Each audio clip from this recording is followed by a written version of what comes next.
Estão me vendo? Tudo certinho? Tudo. Então tá bom. Eco. Vamos começar. Prometo que eu vou tentar ser o mais breve possível. Sei que a gente já está bem passado da hora, era hora da gente estar fazendo os nossos sorteios, todo mundo muito ansioso pelos sorteios. Vou tentar falar o mais breve que eu conseguir aqui para vocês, tá?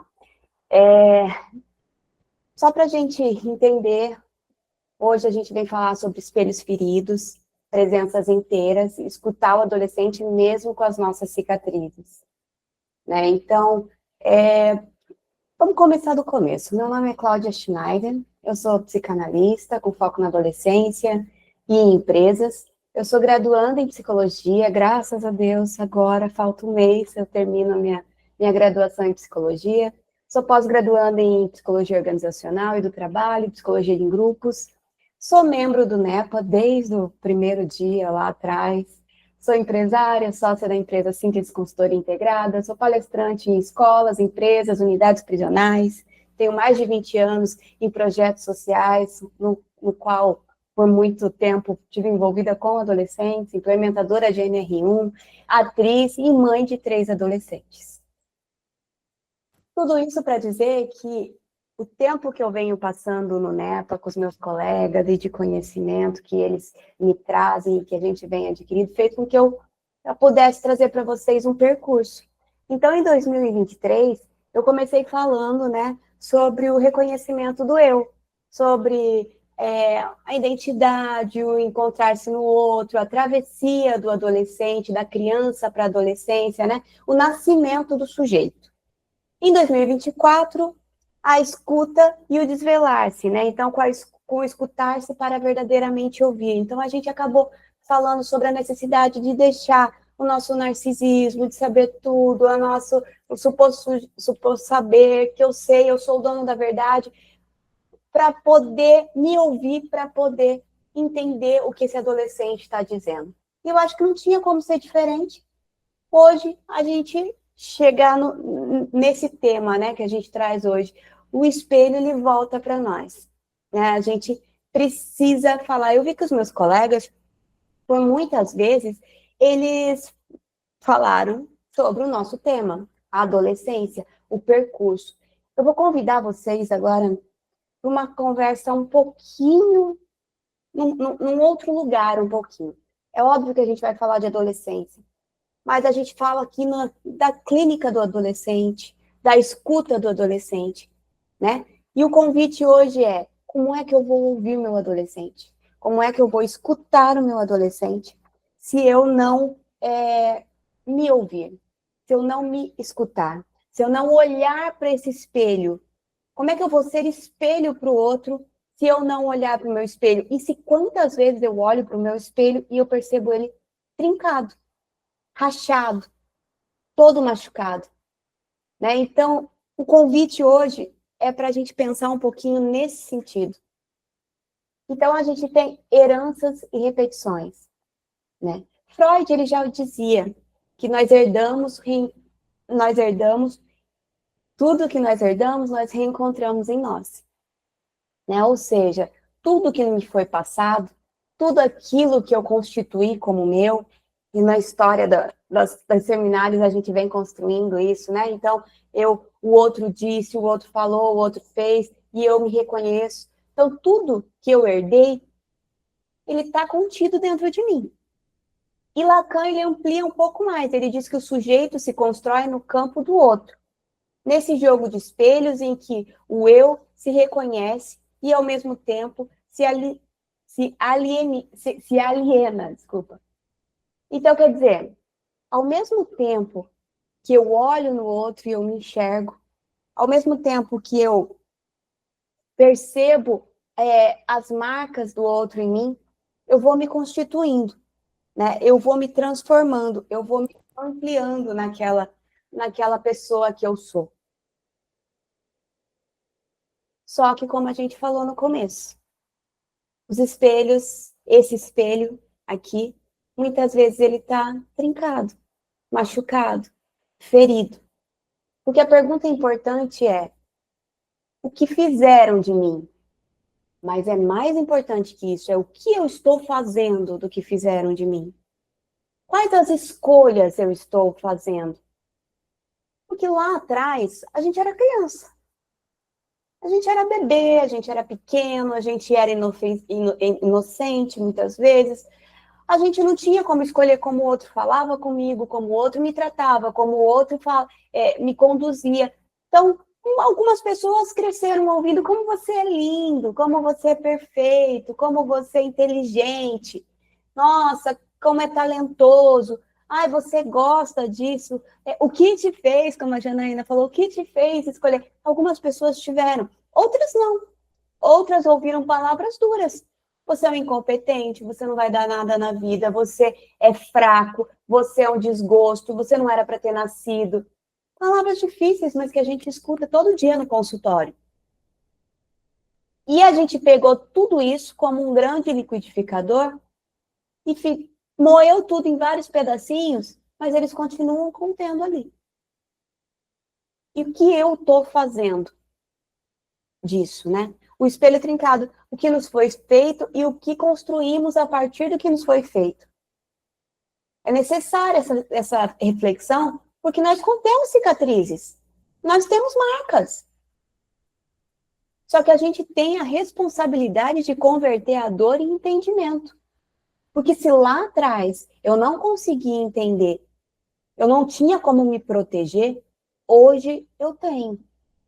Hoje eu, como adulto, eu tenho condição de olhar para dentro de mim, reconhecer minhas feridas, minhas falhas, minhas fraquezas, e ouvir de fato. Mesmo trincado, né, revela algo essencial, que as heranças que moldam e os gestos que repetimos, ou seja, será que eu não estou me tornando tudo aquilo que eu criticava? Será que eu não estou reproduzindo todas as falas que eu ouvi?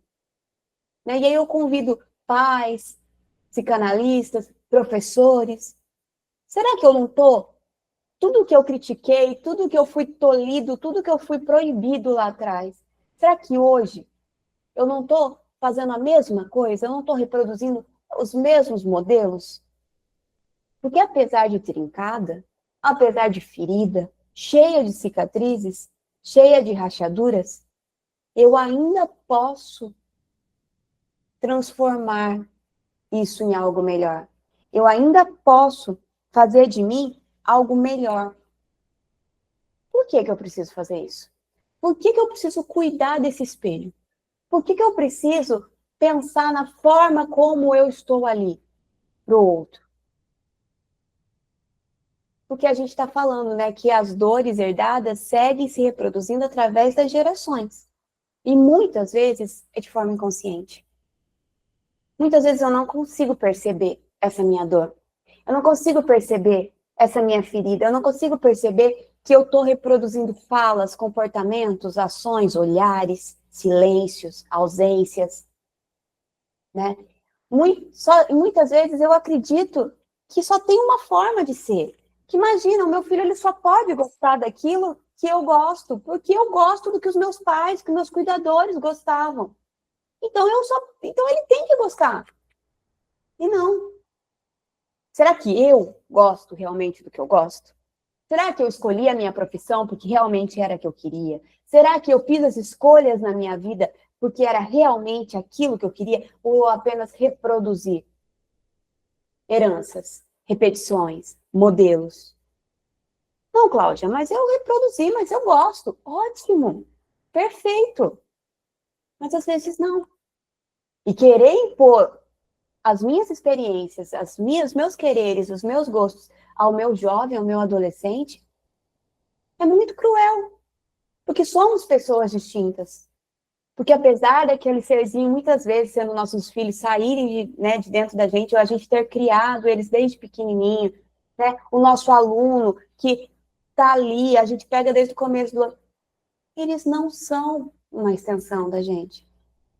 Eles são sujeitos únicos, individuais. Né? Então, nós repetimos o que recebemos, até que a gente possa simbolizar e transformar. Ai, Cláudia, você está falando isso, eu estou aqui pensando, nossa, quantas vezes eu repeti uma fala da minha mãe, do meu pai, do meu professor, ou daquele psicanalista lá que falou uma coisa para mim, nem me fez muito sentido, mas quando eu me pego fazendo igual na clínica. Ai, quantas vezes, não importa quantas vezes isso aconteceu. A gente não tem como mudar o que ficou para trás. A gente pode mudar o que a gente escolhe daqui para frente. Então, eu posso ressignificar, eu posso transformar, eu posso simbolizar aquela dor. Romper um ciclo, né? Reconhecer o padrão e isso ser o início da nossa libertação. Quando a gente elabora, quando a gente pensa, quando a gente reflete, a gente transforma, a gente está interrompendo uma repetição cega.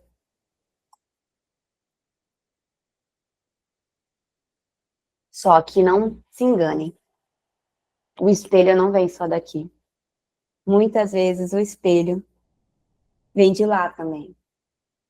Porque o adolescente, ele nos desafia. O adolescente, ele devolve o que não suportamos ver, revelando onde o nosso discurso falha. Né?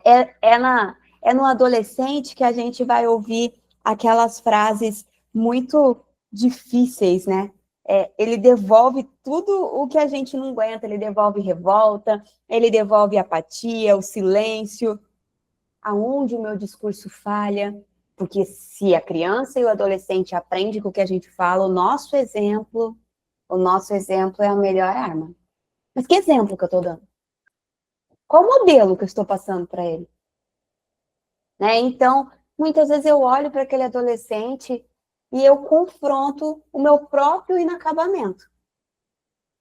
Ele me mostra as minhas falhas, meus desejos reprimidos, ocultos, os sonhos que eu não pude realizar, os silêncios que me foram impelidos. Ele me mostra toda aquela ferida que está escancarada, como uma pessoa que tem diabetes, por exemplo, que ela se machuca, ela faz uma feridinha ali, ela não pode, ela tem problema com a cicatrização. Aí, às vezes, aquela cicatriz fecha, mas ela não está curada. Lá dentro, ela ainda está infeccionada. E quando o adolescente escancara aquela porta, é como se ele enfiasse o dedo na ferida e falasse, não está curado, não. E é difícil sustentar a dor dele, sendo que a dor dele muitas vezes é a minha. É difícil sustentar a rebeldia dele, quando a minha rebeldia lá atrás não foi compreendida. E aí eu olho para ele e falo, vem cá, querido, você acha mesmo que você tem o direito de querer isso? De desejar isso? Eu já desejei. E não me deixaram, por que você vai poder? O nosso narcisismo grita. Quantas vezes a gente vê pais e mães discutindo com os filhos, aonde você olha e fala assim, nossa, não sei quem é o filho e quem é o pai e a mãe ali. Parece ter a mesma idade. Quantas vezes você vê professores batendo boca com os alunos e você fala, nossa, não dá para saber quem é o adolescente, quem é o adulto ali. Por quê? Porque a gente se depara com o nosso espelho, com o nosso eu ferido lá de trás. E é difícil a gente lidar com as nossas questões e poder sustentar aquele adolescente, aquela criança. Ele é um espelho vivo, né? Na relação com ele, o espelho retorna e nos obriga a repensar o que somos e o que projetamos. Porque muitas vezes é isso que a gente faz. A gente quer que ele realize os nossos desejos, que ele complete as nossas necessidades. E eu vou pedir perdão, porque como eu tive que usar os slides, esse slide está com o desenho errado, que está aparecendo aí não é Bion. Eu tinha trocado na nossa outra apresentação, mas aqui ficou. Né? Então, assim, Bion, ele vai trazer a função continente, né? Acolher o não pensado do outro só é possível quando eu transformo a minha dor em linguagem simbólica. Então, muitas vezes o adolescente grita, ele briga, ele xinga, ele chora, ele se esconde. E é difícil, né? Fazer essa função continente, ou seja, ele não sabe muito bem por que ele está sentindo aquilo, ele não conhece aquilo, ele não sabe dar nome, ele não sabe simbolizar aquilo. E cabe a mim, o adulto, acolher aquele sentimento. Mostrar para ele que sim, tudo bem, você pode sentir raiva, você pode sentir medo, você pode sentir angústia. E isso que você está sentindo pode ser isso aqui, ó, pode ser isso e outro.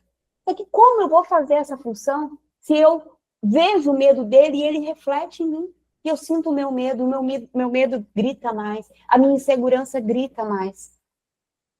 Equilíbrio entre presença e limite, né? A escuta verdadeira nasce no autocuidado e da coragem de olhar para as nossas próprias feridas. Então, eu só vou conseguir escutar de verdade o meu adolescente, eu só vou conseguir ajudar de verdade quando eu tiver coragem de olhar para mim, quando eu tiver coragem de reconhecer o meu adolescente, a minha criança que ainda está aqui chorando, pedindo colo. Né? A gente sempre fala, sempre dá aquele bom e velho exemplo.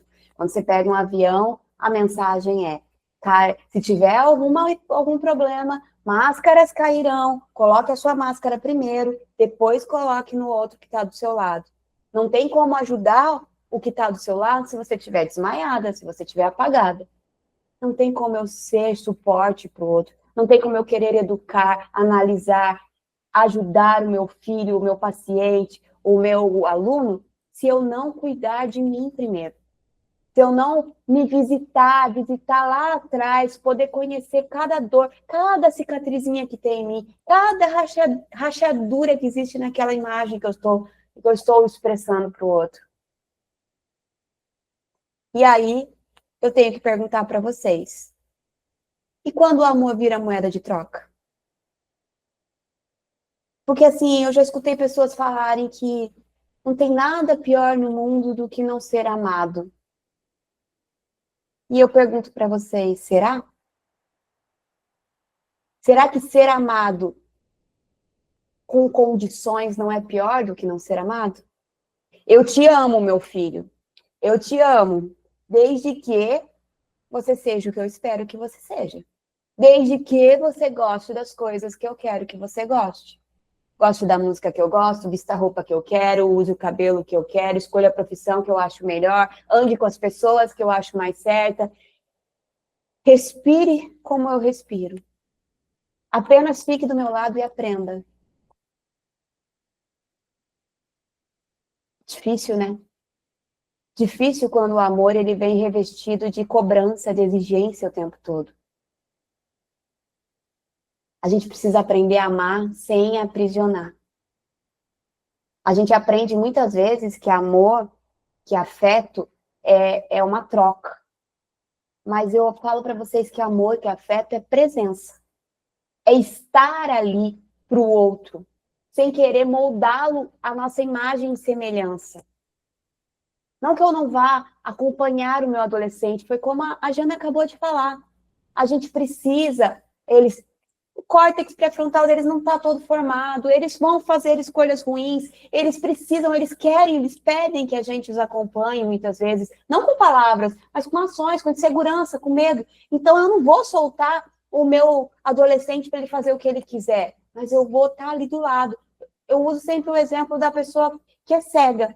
Eu não vou agarrar ela pelo braço e sair atravessando a rua dela. Eu vou dar meu ombro para ela me dizer onde ela quer ir. Eu vou guiar ela até lá. E é assim que a gente precisa fazer com o nosso adolescente. E eu não estou dizendo que ele é cego, não. Muitas vezes ele sabe para onde ele quer ir. Ele só não conhece muito bem o caminho. Ele só não faz, às vezes, as escolhas certas. Mas às vezes ele já sabe onde ele quer ir. Eu estou escutando ele. Eu estou enxergando, eu estou tentando ver pela mesma perspectiva dele. Então, amar o outro sem moldá-lo, permitir que ele seja quem ele pode ser. Muitas vezes não é quem ele quer ser, não. Às vezes ele gostaria de ser o que você deseja, porque era muito mais simples. Mas ele pode ser isso hoje. Hoje o que eu consigo ser é isso. Nós também. Hoje a gente é o que a gente pode ser. Então, amor é presença. É afeto, não é troca. É afeto com liberdade. O amor verdadeiro é aquele que sustenta o outro em sua diferença, sem torná-lo espelho do próprio medo. Então, eu preciso mostrar para o meu filho, para o meu paciente, para o meu aluno, que eu vou estar aqui. Não importa o que aconteça. Mesmo que você não goste das mesmas coisas que eu gosto. Mesmo que a gente esteja em gerações diferentes. Mesmo que eu não entenda o seu TikTok. Mesmo que eu não entenda as suas músicas. Eu não entenda a tua roupa. Eu não entenda como é que você não gosta de uma novela. Como é que você... Não importa. Eu vou estar aqui. com você, por você. Eu acho que isso é amar de verdade. Mas será que a gente está amando mesmo? Ou a gente está condicionando esse amor? Como meus amigos vieram, eu não vim aqui para ter resposta para ninguém, gente. A gente é da psicanálise, a gente veio aqui para bagunçar mesmo, é para trazer questionamento. A gente vai encerrar esse momento trazendo esse rebuliço, como diriam lá dentro.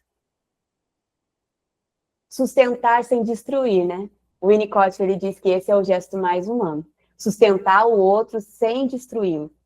É o exercício constante da presença psicanalítica e afetiva, né? Então, quando eu consigo estar ali pelo outro, o outro sendo quem ele pode ser, eu estou sendo suficientemente bom, né?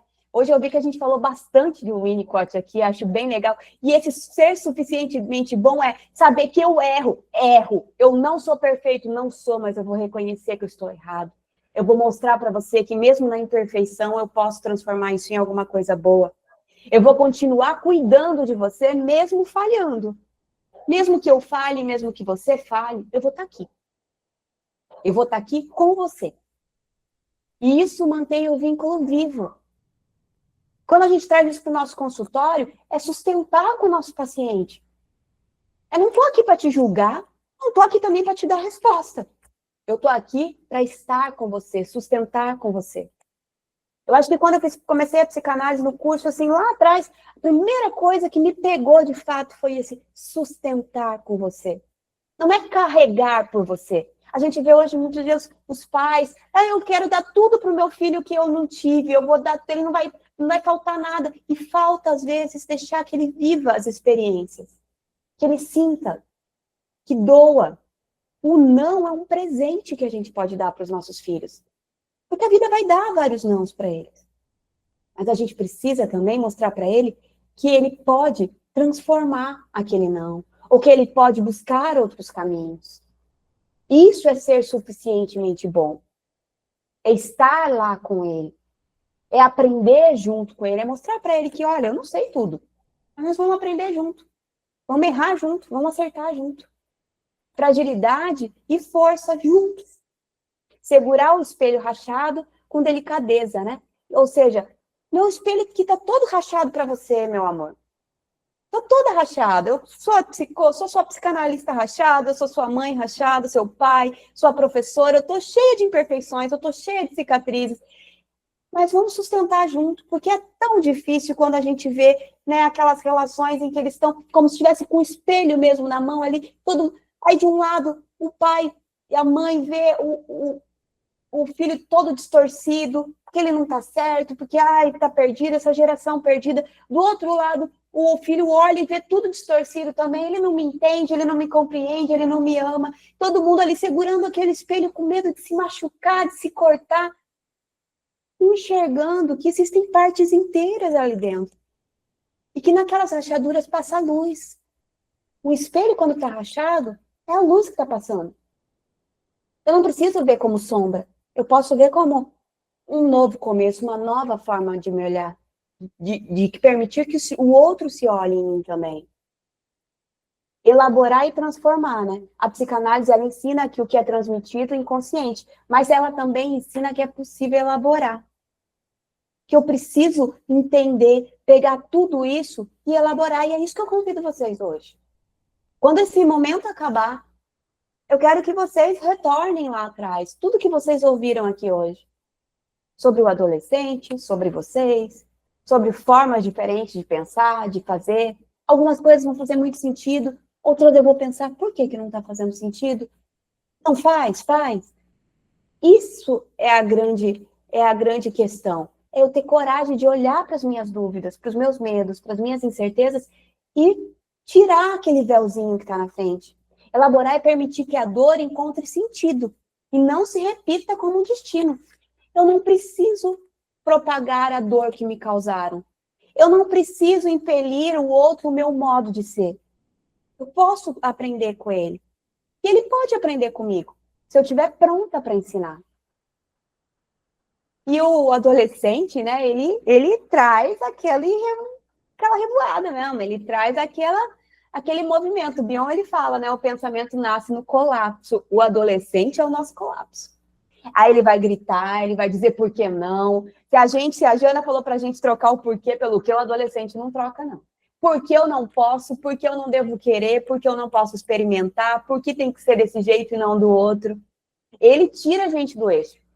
E a gente sabe que a gente quer ficar na nossa zona de conforto, né? Cérebro pega 2% do nosso peso e consome 20% da nossa energia. Ele é preguiçoso por natureza. Ele vai falar assim, para de inventar essas histórias aí, vamos ficar quietinho fazendo do mesmo jeito que a gente sempre faz.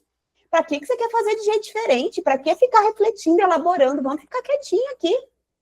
Já doeu lá atrás, você quer fazer que doa de novo? Sim. Porque só quando a gente sai da nossa zona de conforto, a gente cria coisas melhores. A gente transforma as dores. A gente se transforma e reflete um espelho mais limpo, mais inteiro, para que o meu adolescente possa ser melhor também. Então é bom que ele desorganize. Ainda bem que o adolescente desorganiza. E a gente também, outra reflexão que eu quero fazer é que a gente tem essa mania de ficar falando para o adolescente que ele tem que pensar quando ele for adulto. Ele não quer saber quando ele for adulto agora. Ele quer saber quem ele é agora. Eu estou dando condição para ele saber quem ele é agora. Né? Eu tô até pensando aqui, Peraí, gente, que eu vou achar, calma. Não vou achar, mas eu vou falar para vocês. Ele olha, ele quer refletir, ele quer entender quem ele quer entender quem ele é o agora. Ele olha para mim e ele busca encontrar respostas.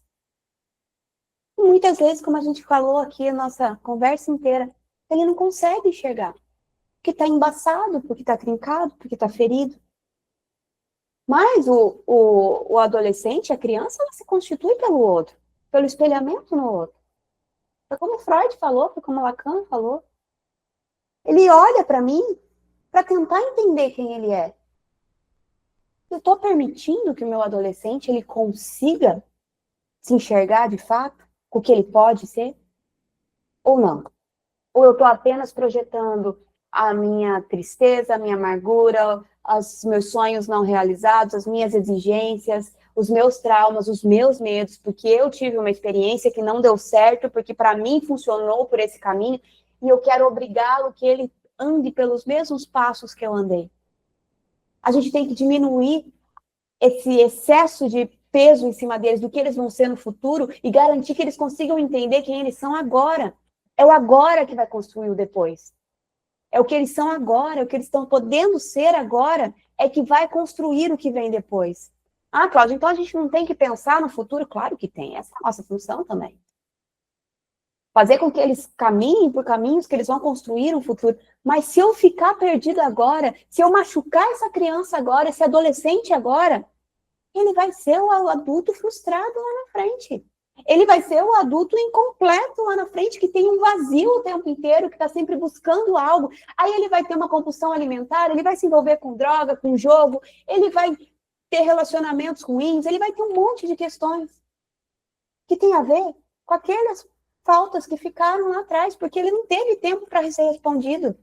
Porque ele tinha que estudar, ele tinha que fazer o jazz, o balé, o futebol, o inglês, o não sei o quê.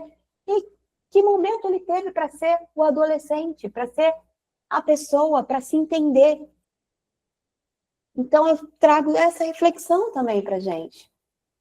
E aí, como vocês viram, a minha palestra toda, ela veio, né, com desenhos, com várias ilustrações, e esses são os artistas. Eduardo, né, 15 anos, a Valentina, de 12 anos, e a Angelina, de 12 anos, são gêmeos.